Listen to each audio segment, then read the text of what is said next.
Okay, तो last में हम लोगों ने पूरी हिस्ट्री डिस्कस कर ली थी किसकी, एटम की, एटॉमिक स्ट्रक्चर की, राइट। आज हम डिस्कस करेंगे बोर्स मॉडल के बारे में। तो सबसे पहले बोर्स मॉडल के बारे में एक बात समझ लेते हैं कि इन्होंने क्या क्या बातें कही, क्या क्या हुआ, कैसे क्या हुआ है ना। तो इसके कुछ इंपॉर्टेंट पॉइंट्स हैं, थ्योरेटिकल पॉइंट नोट करने पड़ेंगे। जैसे देखो लास्ट ईयर पूरा थ्योरेटिकल ही था, पूरा उसी में निकल गया। तो इस चीज़ें बार बार आएंगी, जैसे कि हम फोटो इलेक्ट्रिक इफेक्ट में पढ़ेंगे तो पूरा स्टोरी है वो, एक बार स्टोरी अच्छे समझ में आ गई तो एक्सपेरिमेंट अपने आप समझ में आएगा, है ना। ओके, तो बोर्स मॉडल के बारे में आप सबसे पहला पॉइंट स्टार मार्क करके नोट करो। It was first successful model for hydrogen spectrum. पहला पॉइंट है, it was first successful model for hydrogen spectrum. Second point, it was developed for hydrogenic atom. It was developed for hydrogenic atom. Hydrogen atom से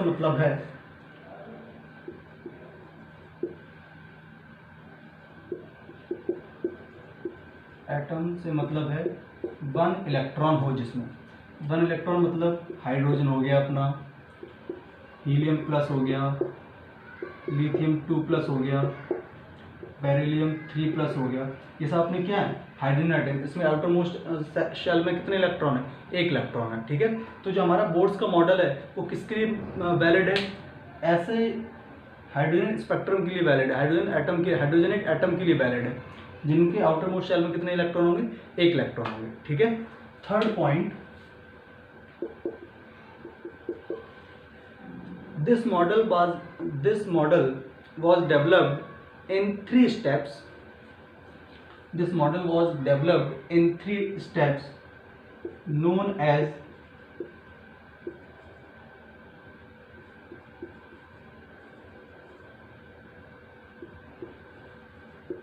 postulates of Bohr's model. This model was developed in 3 steps known as postulates of Bohr model, ठीक। तो अब सबसे पहला postulates क्या था वो हम डिस्कस करेंगे, तो आप हेडिंग नोट कर लो चाहो तो।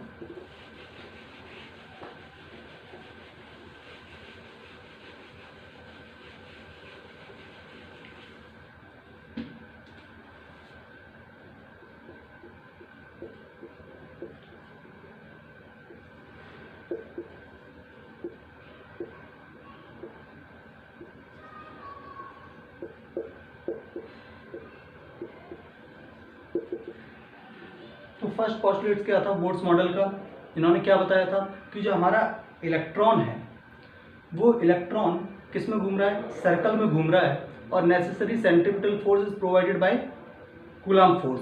तो इनके अकॉर्डिंग कि हमारा जो ये तो हो गया अपना न्यूक्लियस, और जो इलेक्ट्रॉन है वो इलेक्ट्रॉन एक सर्कुलर ऑर्बिट में इसके चारों तरफ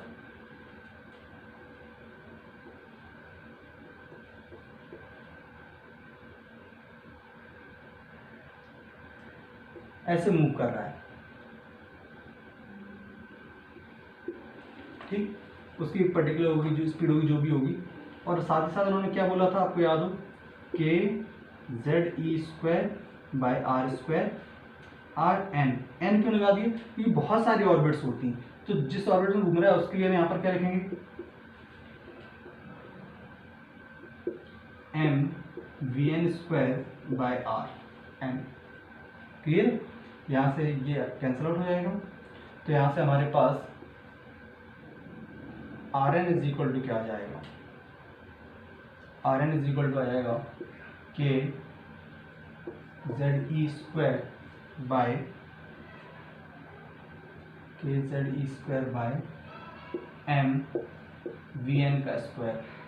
इसे इक्वेशन हमने 1 बना दिया, ठीक है। चलो, तो आप इसे स्क्रीनशॉट पर इसे नोट कर लो। सेकंड पोस्टुलेट उन्होंने क्या बोला था वो डिस्कस करते हैं, ये नोट करो जल्दी से।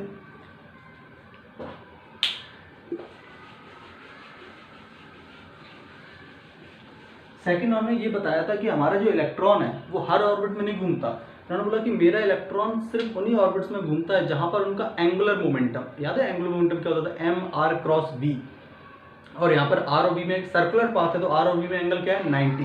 तो हम क्या लिख सकते हैं, एंगुलर मोमेंटम क्या होता है, M V N R N is equal to N H over 2 pi, right. Angular momentum क्या होता है, M R cross V, it will be equal to N H over 2 pi. तो यहां से ये इनका सेकंड पोस्टुलेट हो, ठीक, ये आप नोट कर लो। आगे चल के फिर इसका डेरिवेशन भी आगे काफ़ी कुछ करना है, बट पहले पोस्टुलेट खत्म कर लेते हैं, फिर डेरिवेशन पे आते हैं। तो ये 2 हो गए। थर्ड इन्होंने क्या बोला,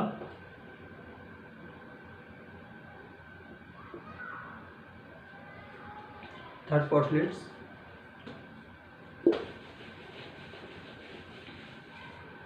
कि बेसिकली जो इलेक्ट्रॉन है वो इलेक्ट्रॉन उन ऑर्बिट्स में होता है जहाँ पर उसकी एनर्जी क्या होती है, सॉरी, जो स्टेबल ऑर्बिट्स होते हैं उनमें इलेक्ट्रॉन की एनर्जी क्या होती है, कांस्टेंट, अनलेस वो ट्रांजिशन ना करे, है ना। कि मीन्स अगर कुछ एनर्जी लेवल्स हैं, सर्टेन एनर्जी लेवल्स, तो यहाँ पर अगर इलेक्ट्रॉन है तो उसकी एनर्जी कैसी है, energy of electron remain constant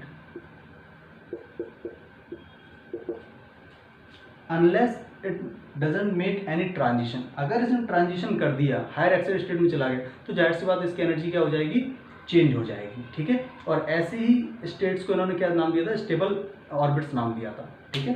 तो ये तीनों पोस्टुलेट्स थे, आपको मैंने बता दिया। पहला फर्स्ट पोस्टुलेट क्या था, सर्कुलर जो पाथ में मूव करता है उसके लिए सेंट्रीफ्यूगल फोर्स कौन देता है, कूलम्ब फोर्स देता है, k(z)² is equal to mv²/r। Second postulate क्या था, angular momentum is multiple integer of h/2 pi, मतलब एम आर क्रॉस बी होता है, तो आर बी एंगल 90 डिग्री, हम क्या लिख सकते हैं, M R V is equal to NH/2 pi. और थर्ड पोस्टुलेट क्या था कि जो स्टेबल ऑर्बिट्स होती हैं उसमें इलेक्ट्रॉन की एनर्जी क्या होती है, कांस्टेंट होती है अगर वो ट्रांजिशन ना करे। क्लियर है यहाँ तक। चलो अब करते हैं इंपॉर्टेंट बात है, ये सब तो पोस्टुलेट्स थे।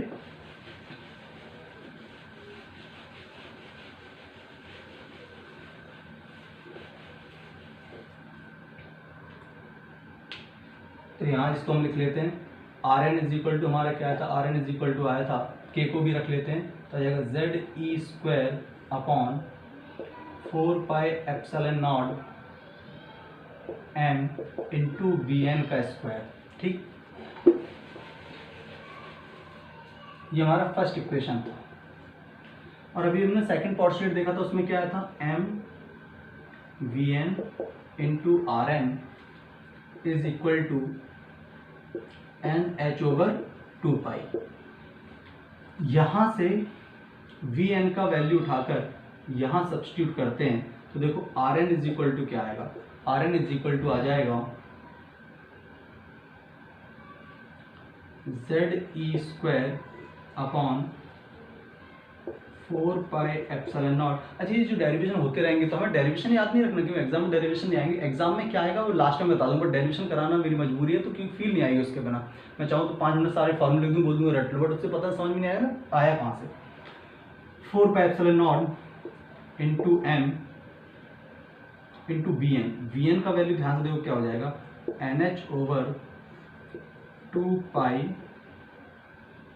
m Rn का होल स्क्वायर, ठीक। सिंप्लीफाई करते हैं इसको, तो क्या आ जाएगा यहाँ से, Rn is equal to ZE² into ये पूरी टर्म का स्क्वायर होकर ऊपर पहुंच जाएगा, तो ये हो जाएगा 4π² m² Rn² अपॉन, और ये क्या हो जाएगा 4πε0 m n² इंटू h², ठीक। इस Rn से एक Rn ये चला जाएगा, 4 पाई चला गया, m चला गया, तो finally Rn is equal to क्या आ गया, Rn इज इक्वल टू हो गया यहाँ से h² इंटू n² अपॉन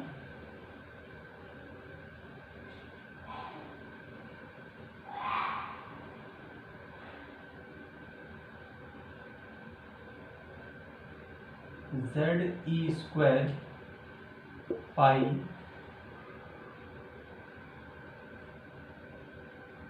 और यहाँ पर क्या है एप्सिलॉन नॉट। देखना कुछ रह ना जाए, बाकी मुझे तो वैल्यू रटी हुई है उसकी। तो R N is equal to क्या हो जाएगा, एक एम रह जा रहा है तो एम कहाँ जाएगा, अपॉन में आ जाएगा। इस जेड को लिख दो यहाँ पर, अरे यार R N is equal to क्या हो जाएगा, ये सब अपॉन में आना, तो E square into pi into M ये हो जाएगा। और कुछ कांस्टेंट रह गया हो तो यार देख लेना, मेरे हिसाब से तो सब कुछ सही है। एन आ गया है, एच स्क्वायर आ गया, एप्सिलॉन आ गया, ऊपर से जेड ई स्क्वायर भी आ गया और पाई एम भी आ गया। इन सबको आप ध्यान से देखो, ये किसका इलेक्ट्रॉन है, सॉरी किसका मास है, इलेक्ट्रॉन का मास। क्योंकि सर्कुलर ऑर्बिट में यहाँ पर जो घूमता है वो इलेक्ट्रॉन ही तो घूमता है, तो मास किसका रखोगे आप, इलेक्ट्रॉन का रखोगे, है ना। अब जब इसको जब हमने सॉल्व किया तो ये कांस्टेंट वैल्यू है एक, और जब इसको सॉल्व करके वैल्यू देखी गई तो ये वैल्यू आई 0.529 एन स्क्वायर बाई जेड, और आंसर किस में आया, एंगस्ट्रॉम में आया। यूनिट तो आप जानते ही होगे, है ना, 1 angstrom is equal to 10⁻⁻10 metre, है ना, सभी को आई होप याद होगी या कहीं ना कहीं देखी होगी।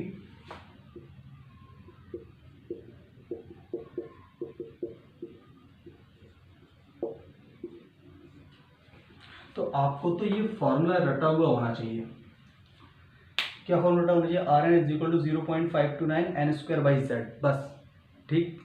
क्योंकि इस पर बेस्ड आईआईटी में कम से कम आपको 2 बार क्वेश्चन मिलेगा इसी फॉर्मूले, इसलिए ये सब हमारे किसी काम का नहीं। बट ये फॉर्मूला आया कैसे वो थोड़ा सा याद रहे, थोड़ी फील रहती है उससे, और कुछ नहीं तो क्या सारे फॉर्मूले ऐसे लिख दूंगा मैं तो फील खत्म हो जाएगी चैप्टर की, ठीक है। चैप्टर जल्दी हो जाएगा, आपको चैप्टर 4 दिन में चाहिए, 4 दिन में खत्म कर दूंगा, बट उससे क्या फील नहीं आएगी उसकी, है ना, इसलिए डेरिवेशन करा रहा हूँ। तो आपको ये सब नहीं भी आएगा ना तो चलेगा, आपको तो फॉर्मूला याद होना चाहिए। क्या होना चाहिए कि अगर हम हाइड्रोजनिक एटम की बात करें, like helium plus, lithium 2 plus, beryllium 3 plus, या हाइड्रोजनिक एटम की, तो उसके लिए जो nth ऑर्बिट होती है उसका रेडियस किस फॉर्मूले से आएगा, 0.529 एन स्क्वायर बाई जेड, और आंसर किस में आएगा, एंगस्ट्रॉम में आएगा। 1 angstrom is equal to 10⁻10 metre होता है। क्लियर है, स्क्रीन शॉट करके इसे नोट करो। फिर स्पीड निकालेंगे, क्योंकि हमारा जो इलेक्ट्रॉन है वो किस में मूव कर रहा है, एक सर्कुलर ऑर्बिट में मूव कर रहा है, कांस्टेंट स्पीड है बट उसकी कुछ स्पीड तो होगी।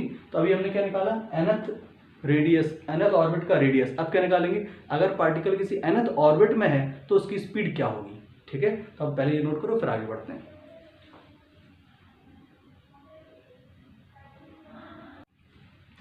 ओके, तो हमने बोर्स मॉडल की जो ऑर्बिट थी वो कैलकुलेट कर लिया था, उसका वैल्यू ये आया था, है ना।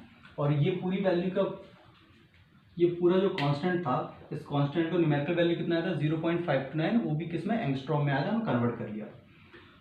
अब इसको थोड़ा सा ध्यान रखना है, क्योंकि हमारे लिए स्पीड और रेडियस दोनों मतलब कनेक्टेड है। क्योंकि एंगुलर मोमेंटम जैसे हम देखें तो एंगुलर मोमेंटम क्या लिखा था, M V N R N is equal to N H over 2 pi.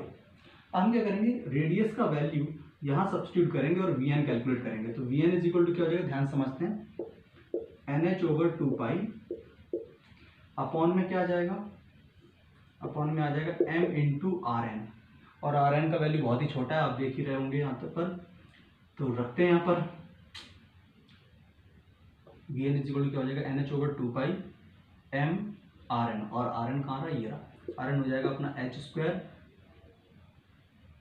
Into N square, और ये पूरी वैल्यू चली जाएगी ऊपर, that is z into 4 pi square K E square into M. फिर से सॉल्व करना पड़ेगा पूरा, इस पाई से ये पाई चला जाएगा, इस m से ये m चला जाएगा, n से n निकल लिया, h से h निकल लिया। तो V N is equal to क्या आया, V N is equal to आया,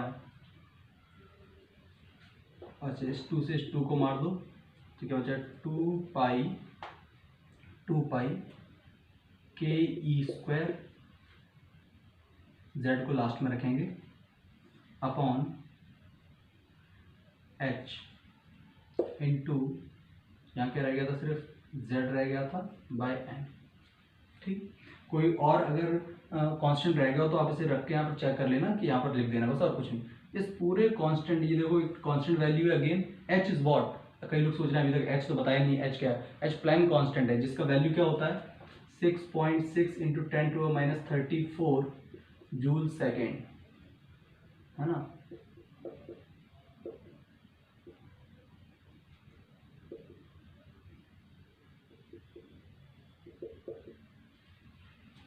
एच से डिनोट करते हैं इसको।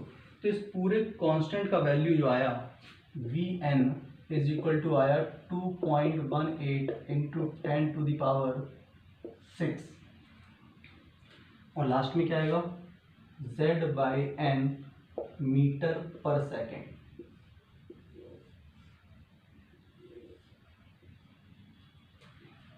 क्लियर। अब मैं आपको बताता हूँ क्वेश्चन IIT-JEE कैसे पूछती है।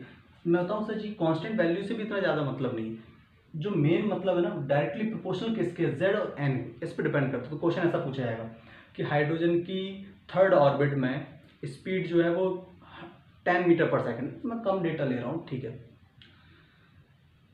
किसके लिए, हाइड्रोजन की थर्ड ऑर्बिट में जो स्पीड है वो 10 है। तो लिथियम की फिफ्थ ऑर्बिट में क्या स्पीड होगी बताओ।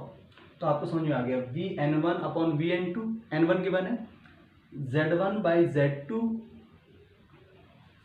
इस फॉर्मूले से आप ऐसा लिख सकते हो Vn1/Vn2 is equal to Z1/Z2 into N2/N1। अब आपको हाइड्रोजन बोल दिया तो Z1 पता है, लिथियम बोल दिया Z2 पता है, और हाइड्रोजन और लिथियम की ऑर्बिट्स बोल दी तो ये भी पता है, और हाइड्रोजन में क्या उसकी स्पीड है ये बता दी, तो Vn2 तो निकल ही आएगा। मेरी बात समझ आई, इसलिए बोल रहा हूँ कि मॉडर्न फिजिक्स में सिर्फ फॉर्मूले अगर पता है ना तो क्वेश्चन बहुत इजीली सॉल्व किया जा सकता है, ठीक है। तो आपको फॉर्मूले बहुत अच्छे से याद होने चाहिए। क्लियर मेरी बात। चलो स्क्रीन स्टॉप करिए, सारी चीज़ नोट कर लो, फिर आगे बढ़ते हैं।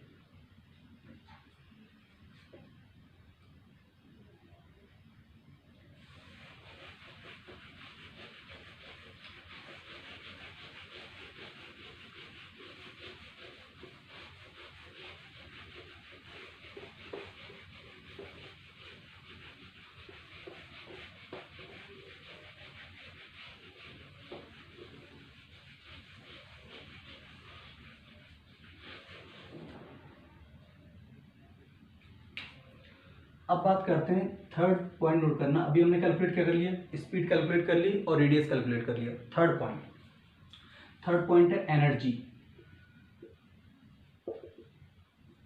देखो इलेक्ट्रॉन जो है वो सर्कुलर ऑर्बिट मूव कर रहा है, तो अगर हम बात करें टोटल एनर्जी की, तो टोटल एनर्जी किसके इक्वल होता है, kinetic energy plus potential energy. Clear. तो total energy is equal to हो जाएगी हमारी, ध्यान समझना, काइनेटिक एनर्जी क्या होती है, हाफ mv²। और सोचो अगर हमारा इलेक्ट्रॉन ऐसे इसके सर्कल में मूव कर रहा है तो इसकी पोटेंशियल एनर्जी क्या होगी, दो चार्जेस की पोटेंशियल एनर्जी होती है K(Q1Q2)/R। ये कैसा चार्ज है, नेगेटिव, तो क्या लिखोगे माइनस ऑफ K(Q1). Q1 कितना, पोटेंशियल एनर्जी का जो फॉर्मूला होता है K(Q1Q2)/R, उसमें Q1 Q2 किसके साथ रखते हैं, साइन के साथ, इसलिए यहाँ पर माइनस साइन लगा दिया मैंने, क्योंकि इलेक्ट्रॉन का चार्ज कैसा होगा, नेगेटिव। तो KZe²/R। और अगर आपको याद हो तो mv²/R centripetal force is equal to लिखा था KZe²/R²। तो यहाँ से mv² का वैल्यू जो आया वो हम यहाँ रख सकते हैं। क्लियर। तो total energy is equal to क्या हो जाएगा, ध्यान समझना, KZe²/2R माइनस KZe²/R, 2 एलसीएम ले लेंगे तो आ जाएगा माइनस का KZe²/2R। This is the total energy for Bohr's model. और इस एनर्जी को देख के मैं कुछ बातें लिख सकता हूँ यहाँ पर बहुत इजीली। वो क्या लिख सकता हूँ कि टोटल एनर्जी का अगर सिर्फ मैग्नीट्यूड वाइज बात करें तो आप ध्यान से देखो, तो जो काइनेटिक एनर्जी थी उतना ही काइनेटिक एनर्जी तो नेगेटिव नहीं हो सकती ना, इसलिए मैग्नीट्यूड लिया है। क्या इसका magnitude is equal to kinetic energy का magnitude, and it is equal to magnitude of potential energy और उसका भी हाफ। क्लियर है? तो आप ये सारी चीज़ें नोट कर लो। अब हमारे लिए जो काम का फॉर्मूला है, फिर इसमें हमने क्या किया, देखो यहाँ पर रेडियस का जो बढ़िया सा टफ वैल्यू था, अभी R N is equal to आता है h² वगैरह ये सब, वो वैल्यू यहाँ सब्स्टिट्यूट करोगे, तब जाके पूरा सॉल्व करोगे तो आपकी जो टोटल एनर्जी का फॉर्मूला आएगा वो आएगा माइनस का 13.6 Z²/n², वो भी आंसर इलेक्ट्रॉन वोल्ट में। ठीक, तो आपको ये बातें तो याद होनी चाहिए। एक तो इम्पोर्टेंट पॉइंट ये, दूसरा इम्पोर्टेंट पॉइंट ये, अच्छा ये कहाँ से आ गई, आपको समझ में आ रहा है? इसकी जगह मैं क्या रखूंगा, वो आर एन का बड़ा वाला फॉर्मूला जो अभी लिखा था यहाँ पर, वो रखूंगा। फिर बोलूंगा देखो ये कांस्टेंट है, उस कांस्टेंट का वैल्यू क्या आएगा, और उससे आपको Z²/n² के डायरेक्टली प्रोपोर्शनल समझ में आ जाएगा, है ना। और कुछ बताना है इसमें नहीं, माइनस 13.6 Z²/n²। अच्छा, 1 electron volt is equal to 1.6 × 10⁻19 joule. ये रिलेशन आपको पता होना चाहिए।